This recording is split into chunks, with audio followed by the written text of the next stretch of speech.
Et bonjour, bonsoir à tous et à toutes, ici Raphaël. J'espère que vous vous portez bien, j'espère que vous allez bien. Avant que la vidéo commence, comme d'habitude, s'il vous plaît, je le demande, bien sûr, comme d'hab, un petit like, un petit abonnement, voilà, un petit partage, pourquoi pas. Si le contenu vous plaît, ça vous coûte rien, et puis moi, ça me permet de continuer j'allais dire à prospérer, c'est un bien grand mot, mais en tout cas à grandir sur YouTube. Donc voilà, aussi dans la description, nouveau réseau TikTok.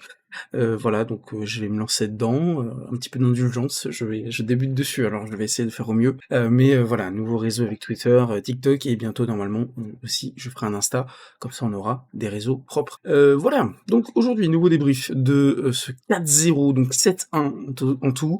Un match vraiment dans la grande maîtrise de l'OL. Vraiment, c'était un match qui était un petit peu ennuyant même en finale sur la deuxième mi-temps. Et parfois sur la première où c'était vraiment, bah, voilà, je veux dire qu'on a marqué même le premier but. Bon, bah, t'étais déjà à 4-1, t'es déjà large en fait, hein, donc oui, la gestion était importante du match. Je pense que la gestion de la forme était importante pour le match de dimanche. Donc oui, forcément que voilà, il y a des joueurs qui forcément, même le collectif à un moment, bah voilà, a mis vraiment un rythme extrêmement faible, mais ce qui nous a permis quand même de mener assez largement. Et dès que de toute façon on accélérait un tout petit peu, on voyait bien que on arrivait directement à vraiment à faire très mal en fait, hein. Il y avait vraiment pas grand chose en face, honnêtement c'était assez faible. J'étais assez surpris d'ailleurs de comment aujourd'hui Bucarest est venu jouer parce que j'ai trouvé à l'aller vraiment qu'ils avaient, bah je pense que c'est peut-être grâce aussi au fait qu'ils jouaient à domicile, mais j'ai vraiment eu l'impression quand même là de venir jouer un petit peu en bas. Ils ont essayé de presser un peu, hein, à ces moments où on voit, là, il y a eu un moment vraiment où ils ont bien pressé, j'ai trouvé que c'était beaucoup plus cohérent. Alors aussi parce que on faisait baisser le rythme et que nous, on jouait un peu sur un rythme qui était faux. Mais en tout cas, aujourd'hui, je pense qu'ils sont pas forcément venus avec les bonnes intentions aussi, hein, bon, à 3-1, c'est sûr que tu dois en mettre 3 déjà, ce qui est beaucoup. Ou même 2 si tu veux faire un séance de penalty. Contre l'OL, séance de penalty, honnêtement, tu peux la gagner, hein. Franchement, au PNO, l'OL, c'est pas non plus. Déjà, on en a pas beaucoup. En historique, j'en connais pas un milliard. Et en tout cas, en historique, en Europa League. Mais dans tous les cas, voilà, ils auraient peut-être pu faire mieux. Bon, ça, c'est mon avis. Bon, voilà, donc collectivement, c'était quand même très propre. On a vu beaucoup de jeux en triangle, on a vu beaucoup de jeux collectifs. Beaucoup de permutations, des joueurs qui se permettaient vraiment d'aller un peu partout. Et ça, c'était vraiment très plaisant. Voilà, je pense à des moments, par exemple, où Maitland Nice, des fois, allait au milieu. Parfois, Cherki venait permuter. Bon, Tolisso était un peu plus... donc, Cherki était un peu plus au milieu aujourd'hui. Coco un peu plus... des fois à gauche, mais voilà, c'était ça permettait beaucoup. Voilà, Noama était vraiment très bon aujourd'hui sur son côté. Voilà, donc c'était vraiment pas mal. Miko Tadzi revenait bien. Voilà, franchement, collectivement, j'ai vraiment trouvé une très très grande cohérence. Après voilà, en face, vous allez me dire que voilà, c'était faible, mais moi j'aime pas non plus ce truc-là de à chaque fois pour pas dire qu'on a été bon, dire qu'en face ça a pas été bon. En fait, quand on est bon, faut aussi le dire, peu importe l'adversaire, parce que je pense qu'il y a des matchs comme ça où ça peut être très compliqué. Moi, je pense que par exemple que le match contre le Havre va être un vrai défi pour nos joueurs. Donc aujourd'hui, oui, en fait, c'était des plots, on va pas se mentir, et je veux pas leur manquer de respect, mais aujourd'hui, c'est très compliqué en face. Il y a vraiment peu de jeux. Ils ont eu très très peu de choses. Pour moi, il y a eu une frappe en face qui a été vraiment un peu plus dangereuse, mais voilà, il y a eu 9 tirs en vrai. Mais même les tirs, moi, ils me viennent pas en tête. Moi, je pense aux tirs un peu à la fin qui passent un peu à côté. Mais voilà, sinon, il y a vraiment pas grand chose, honnêtement. Aujourd'hui, t'as 2,65 d'IG, t'as 4 grandes chances. Voilà, ce qui est bien, c'est que je pense que le 4-0 est mérité. On aurait pu, je pense, mettre un 5 ou 6-0 sans forcer. Parce que je pense à quelques actions où Ryan et Malik, alors je pense à Ryan, je pense à Malik, il y a un moment où je crois que c'est Georges aussi, où bah en fait c'est du 2 contre 1, et malheureusement il n'y a pas assez de fixation, c'est-à-dire que normalement en 2 contre 1, soit tu te décides très vite, soit du coup tu vas aller fixer ton joueur pour mettre au bon timing pour son coéquipier. Là malheureusement il y a dans les deux cas de 2 contre 1, j'ai trouvé qu'ils étaient assez mal joués. Donc c'est un peu dommage, voilà, un peu ça à rattraper. Aussi, je pense que des fois, moi c'était plus au début de match où j'ai trouvé au niveau technicité quelques joueurs assez friables, j'en parlerai. Et on va aussi après parler après du match de la non-sélection de Ryan Cherki de Corentin Tolisso. Je vais pas faire très long parce que dans le sujet, en fait, c'est tout simplement que Deschamps n'aime pas l'OL, n'aime pas les joueurs lyonnais. C'est pas nouveau, c'est pas quelque chose de neuf. Deschamps est un sélectionneur que j'ai jamais aimé. Voilà, je vais être honnête, j'ai commencé à regarder l'OL en 2020, je regardais la Coupe du Monde en 2018, et déjà le jeu de la Coupe du Monde de 2018, je l'aimais pas, alors que j'étais pas un très grand connaisseur de foot, et pourtant je voyais bien des équipes jouer bien mieux que nous. Après, on a gagné la Coupe du Monde, donc je vais pas m'en plaindre évidemment, mais vous avez compris dans l'idée que moi je trouve quand même que Deschamps, c'est du très... Aujourd'hui, c'est vraiment pas ce qui se fait de mieux en termes de jeu. Après, ça marche, donc voilà, c'est toujours pareil. Ce qui marche, bah marche. Donc on va pas non plus reprocher à un coach de faire quelque chose qui fonctionne. Bon, bref, je vais aller point par point. Je vais aller très vite sur Perry parce qu'il a rien eu à faire. Voilà, honnêtement, il y a rien eu. Même dans les stats, je pense qu'il y a rien. Bon, pour eux, il y a 2 sauvés, honnêtement. Non, hein, il y a eu 2 balles qu'il a récupérées dans la niche très facilement. Il y a rien eu, honnêtement, il y a rien eu. Aujourd'hui, t'as pas fait de relance très intéressante, y a rien, franchement. Il a fait le match qu'il devait faire, c'est-à-dire, voilà, y a rien, y a rien à dire sur Perry aujourd'hui. Abner, que j'ai pas trouvé mauvais aujourd'hui. Je le trouve quand même intéressant, Abner, hein. Des fois, quand même, dans ce qu'il peut ramener offensivement, aussi, vous savez, dans cette position, souvent, il est là, ou là, dans cette position qui est assez intéressante, où souvent, il va venir ici. Imaginez que les cages, elles sont là, mais vous avez compris. Mais voilà, souvent il va venir ici, et moi je trouve ça vraiment très très intéressant. Aujourd'hui, Abner, on l'a pas vu énormément. Voilà, 75 minutes jouées. Voilà, il a pas fait grand chose. Honnêtement, même les duels, etc., il n'y a pas grand chose de remporté. Bon, ça n'a pas été un grand match, mais bon, voilà, il a pas eu grand chose à faire, donc en même temps, c'est compliqué de le juger. Nyakate que j'ai pas trouvé extrêmement bon, mais en fait, je trouve ça dur de dire qu'il a pas été extrêmement bon, ou même bon. C'est qu'en fait, lui, Abner et même Mata, alors Mata, il a vraiment fait un bon match, pareil pour Maitland-Niles, mais les deux là, en fait, ils ont été mid. Ils ont été corrects. Voilà. Ils ont juste fait le match qu'ils devaient faire.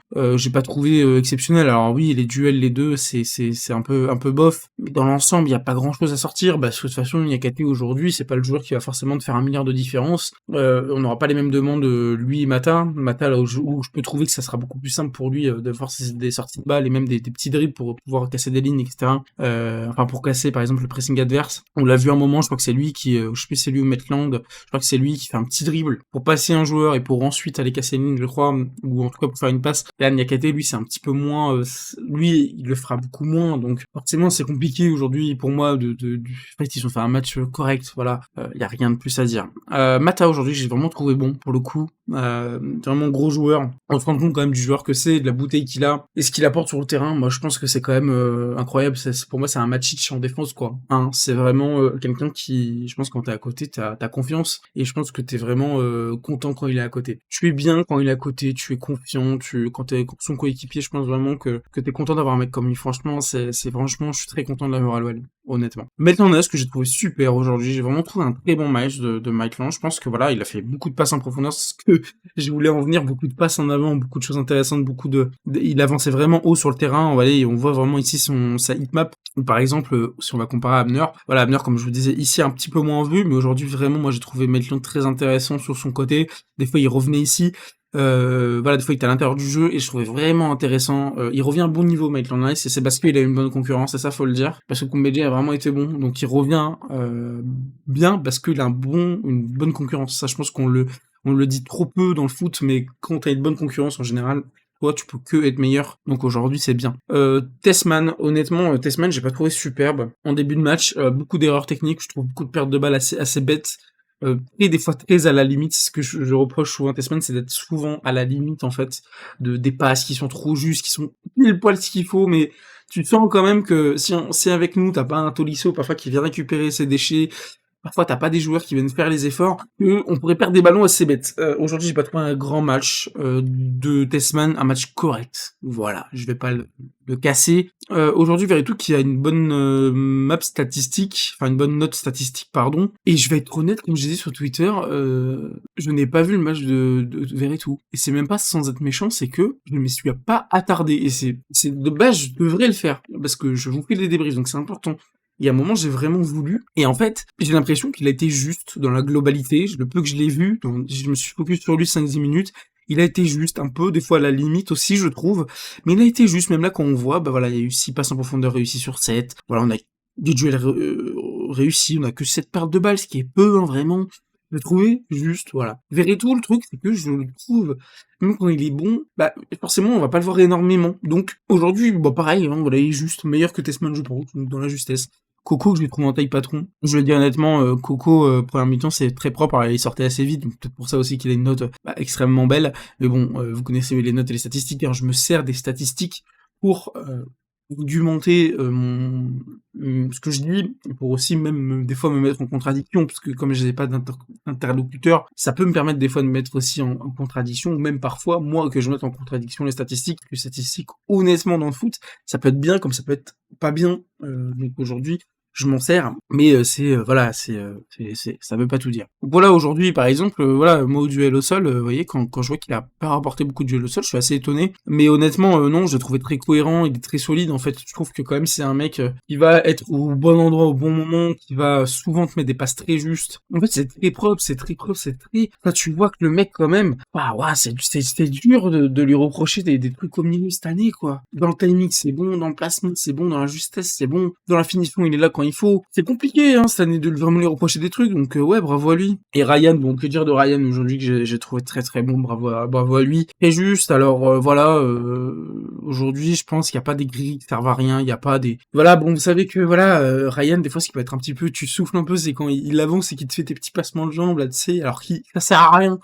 Voilà, c'est Ryan, juste c'est Ryan, il les fait pour les faire, voilà, ça le fait kiffer.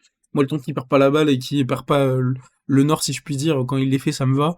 Donc non, honnêtement, un bon match. Ryan il fait 2 passes D. Voilà, bon après c'est pas les passes D du siècle, j'ai envie de te dire, mais voilà, cette année il marche sur l'eau à ce niveau-là.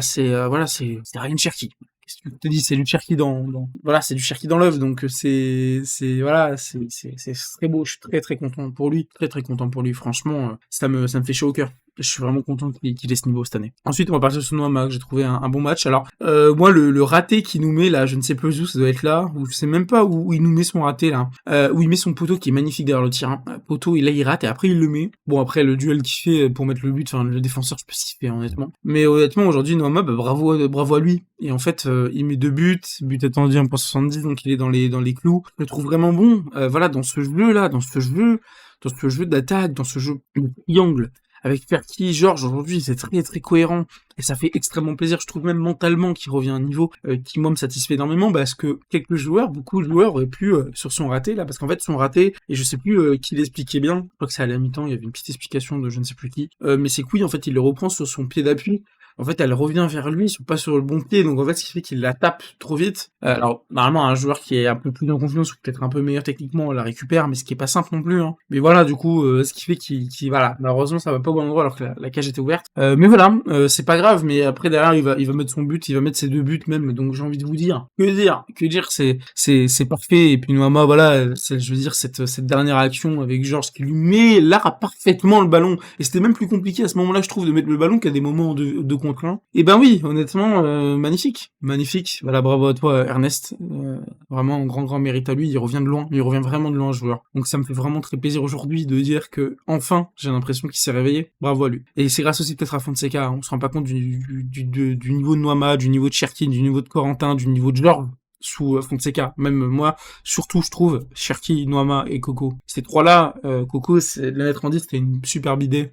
Cherki, je trouve que voilà, il est en train vraiment de marcher sur l'eau. Et Noama, ça revient vraiment bien. Depuis 4 matchs. Donc c'est très plaisant, Et Georges, aujourd'hui, le roi Georges, hein, je pense que voilà, c'est tout en sérénité aujourd'hui. Tout en sérénité, le premier but est magnifique. Alors bon, la défense, voilà, comment tu peux laisser faire un joueur comme ça, mais genre vraiment, c'est d'une facilité déconcertante. Voilà, ici il vient de mettre un deuxième but aussi, hop, entre les jambes, tranquille. Bon, franchement, c'est très très beau. Pareil, j'ai pas grand chose à dire. C'est en fait c'est dans les trois là, dans les quatre, avec Malik à la fin. C'est tellement simple aujourd'hui. C'est simple quoi. Tu vois vraiment que c'est travaillé. Tu vois qu'il y a quelque chose vraiment qui était là sous Sage par moment, qui sont là sous Fonseca par moment, mais qui sont quand même beaucoup plus présents, je trouve, depuis quelques temps. Donc oui, bravo, évidemment bravo. Donc en face, évidemment, il n'y avait pas grand-chose dans les statistiques. Franchement, c'est de la domination pure et dure. Il y a vraiment rien à dire, c'est de la pure domination. Donc oui, aujourd'hui, oui,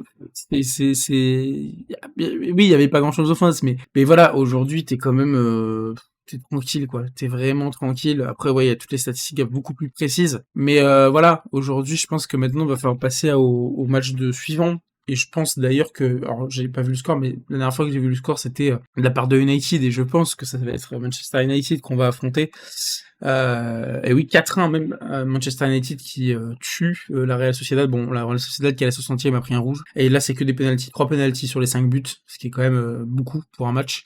Donc oui, voilà, aujourd'hui on va affronter Manchester United. Et ça c'est beau, je pense que c'est très beau. Alors United c'est pas très fort, hein. Honnêtement. Alors le match contre Arsenal, ils ont pas été mauvais, mais aujourd'hui je pense que l'OL a les armes, a vraiment les armes pour battre United. C'est, je pense, l'année ou jamais d'ailleurs pour aller chercher cette Europa League, parce que tu bats United aujourd'hui, je pense que tu peux aller au bout. Mais ça va être un gros challenge, ça va être un gros challenge parce que United en Europe, évidemment qu'ils veulent bien faire, mais ils sont 14e, et je pense qu'ils cette année ils vont peut-être finir au max 11e, voilà, au grand maximum. Et donc pour eux c'est une bouée de sauvetage, donc évidemment qu'ils vont la saisir. Et c'est à nous aussi, je pense, de se rendre compte qu'on est peut-être plus fort que United aujourd'hui.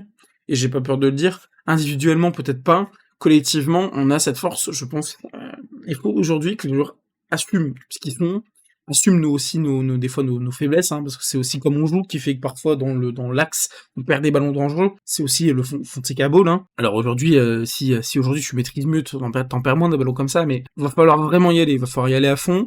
Va falloir jouer notre chance, va falloir surtout à l'aller pas déconner. On sait très bien que nous, les équipes anglaises, ça ne réussit pas, par Manchester City. Honnêtement, c'est compliqué. Donc si à l'aller tu fais les boulots, je sais pas, moi, imagine tu mets un 2-0, je sais pas, moi, peu importe. Même si c'est peut-être trop 2-0, mais imaginons tu mets un 2-0 à l'aller, ça pourrait te permettre vraiment de sécuriser, et je pense que là, ça va être un très gros match à Old Trafford.